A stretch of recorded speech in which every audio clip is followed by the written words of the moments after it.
आइए बच्चों एक कॉन्सेप्ट समझते हैं, प्रोजेक्टाइल मोशन इन विंड। अगर मान लो कि हमने किसी पार्टिकल को यू से प्रोजेक्ट किया तो horizontal speed you cos theta, vertical you sin theta, और एक विंड आ जाए जो रिटार्डेशन क्रिएट कर रही है ए नॉट की। क्लियर बेटा? तो अगर आप ध्यान से देखोगे तो वर्टिकल वेलोसिटी चेंज नहीं हुई और वर्टिकल डायरेक्शन में जो एक्सेलरेशन ड्यू टू ग्रेविटी हुई है वो भी चेंज नहीं हुआ। इस कारण से आपका टाइम ऑफ फ्लाइट और एच मैक्सिमम क्या होने वाला बेटा? रिमेन सेम, ये चेंज नहीं होगा। सही है?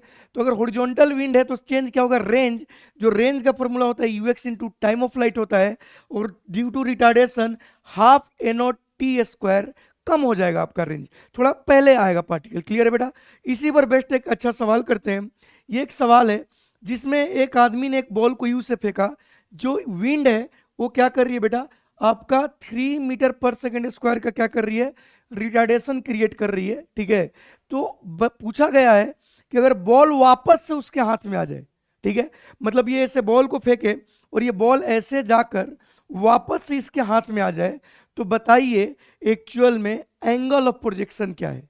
तो यहां पर दो ट्रिक है, एक तो विंड भी है और एक और थोड़ा बहुत क्या किया हुआ है बेटा? मजाक किया गया। ध्यान से समझिएगा कि यहां पर एंगल दिया गया वर्टिकल से, तो एक्चुअल में हॉरिजॉन्टल स्पीड हो जाएगी आपकी यू साइन थीटा और वर्टिकल हो जाएगी बेटा आपका यू कॉस थीटा। तो टाइम ऑफ फ्लाइट जो आएगा वो 2u साइन थीटा की जगह क्या आएगा बेटा? 2u कॉस थीटा बाई जी। तो पहली बात, टाइम ऑफ फ्लाइट जो आ गया वो आ गया 2u cos theta by ji.